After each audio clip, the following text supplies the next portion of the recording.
6 tons of river monster against 3 tons of pure rage. Neither one of them can afford to lose this fight. The hippo's tusks rip into its flank. The Spinosaurus answers with 6-inch teeth. The Nile turns dark red. This is the battle Africa has waited 95 million years to see, and it ends today. But to understand how two titans ended up in the same river, we have to go back to the beginning. Meet Spinosaurus, 50 feet long, 7 tons, the largest predatory dinosaur that ever walked the earth, bigger than T-Rex. That 6-foot sail on its back? Scientists still argue what it was for.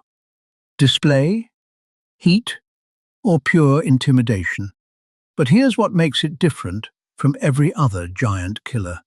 Spinosaurus didn't rule the land, it ruled the water. A paddle tail, dense bones for diving, and crocodile jaws packed with conical teeth built to hold struggling prey. And don't forget the arms. 3-foot claws, hooks designed to pin anything that fights back. 95 million years ago, it vanished, along with the great rivers it ruled. The world moved on. Until now. Because this morning, on a sandbar in Egypt, something ancient is stirring beneath the surface of the Nile. It wakes. First breath in 95 million years, and instinct tells it exactly one thing. This is home. The water is warm. The river is endless. And it is very, very hungry. The modern Nile. 4,000 miles of water, home to crocodiles, hippos, and fish, the size of grown men. By noon, fishermen find their nets shredded, and boats radio in something impossible. A sail, moving upriver. Its first hunt takes 8 seconds. A school of Nile perch never sees the shadow above them. 200 pounds of fish a day. That is the price of running a 7-ton body. The Nile can pay it. But this river already has rulers. And they have held the throne for 80 million years. The Nile crocodile. 16 feet, 1,600 pounds, a bite of 5,000 pounds per square inch. And right now, the biggest male in this stretch of river is watching a stranger steal his fishing grounds. He attacks the way crocs always have. From below, from behind. 16 feet of ambush hits the Spinosaurus tail. Bad idea. The Spinosaurus spins, and jaws that evolved to catch giant crocodiles clamp around his body. It lifts him clean out of the river. 1,600 pounds, thrashing in the air like a caught fish. One slam. The shallows cloud dark, and the king of the Nile goes still. The other crocs watched the whole thing. 80 million years of instinct says exactly one word: retreat. And it makes sense. Spinosaurus grew up eating crocodiles the size of school buses. This wasn't a fight, it was a memory. Word spreads the only way it can. Empty banks, silent lagoons. The crocodiles are simply gone. 2 weeks later, the Spinosaurus owns everything, from the cataracts to the delta bend.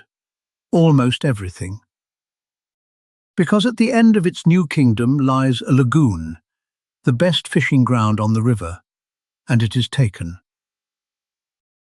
Massive shapes hang beneath the surface, 30 of them. This is where the Nile stops being easy. The hippopotamus, 3,000 pounds, 20-inch tusks, and a temper that kills 500 people every year. Forget lions, forget crocs. In Africa, nothing large kills more than the hippo. Nothing even comes close. They cannot swim. They run along the bottom, and in their shallows, They are tanks with knives for teeth. And this pod belongs to one bull. 4 tons. Veteran of a dozen wars. His scars have scars. First contact comes at dusk. The Spinosaurus wades into the lagoon like it owns it. Because so far, it always has. The bull answers with the oldest warning in Africa, the yawn, 20-inch tusks on full display. The Spinosaurus doesn't move. In 95 million years, nothing it ever met taught it how to feel fear. The cows push the calves behind them, the bull sinks below the surface, and the lagoon goes very, very quiet. The first charge comes from nowhere. 3 tons of muscle hits the Spinosaurus leg like a freight train. Tusks tear through hide. Blood ribbons into the water. For the first time in 2 worlds, something hit back. The Spinosaurus answers with its forgotten weapons. 3-foot claws rake across the bull's back. Deep. The bull backs off, circling. Both giants are bleeding. Round 1 solves nothing. Night falls. A smarter animal would leave. But this lagoon is the richest hunting ground on the river. It stays. At dawn, the bull rises for the rematch. And this is where we came in. The bull charges through the shallows like a torpedo. 4 tons at 20 miles an hour. But the Spinosaurus has learned. It sidesteps, and 50 feet of predator clamps down on the bull's shoulder. The bull's tusks slash upward, ripping at the throat. An inch deeper, and this fight ends right here. Locked together, they churn the lagoon crimson. Neither breaks, neither backs down. So the Spinosaurus changes the game. 7 tons of leverage starts dragging the bull toward the one place a hippo cannot fight. Deep water. Out here, the bull can't charge, can't plant his feet. The tank has lost its ground. But hippos hold their breath for 5 minutes. The bull dives and sinks his tusks into the monster's belly.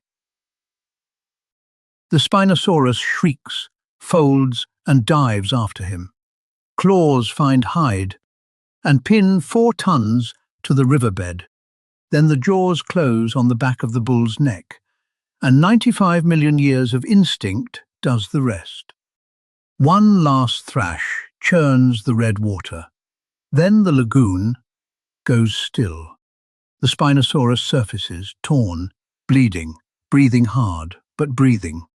It drags itself to the sandbar and roars. The pod retreats downstream. The lagoon has a new king. But look closer. Those wounds will scar. Victory in the wild is never free. Even a king pays in blood. So here's the verdict. 1-on-1. Nothing in the Nile today stops a healthy Spinosaurus. Nothing.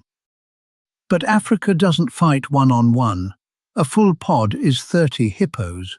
That is a war even a dinosaur can't win. And rivers change.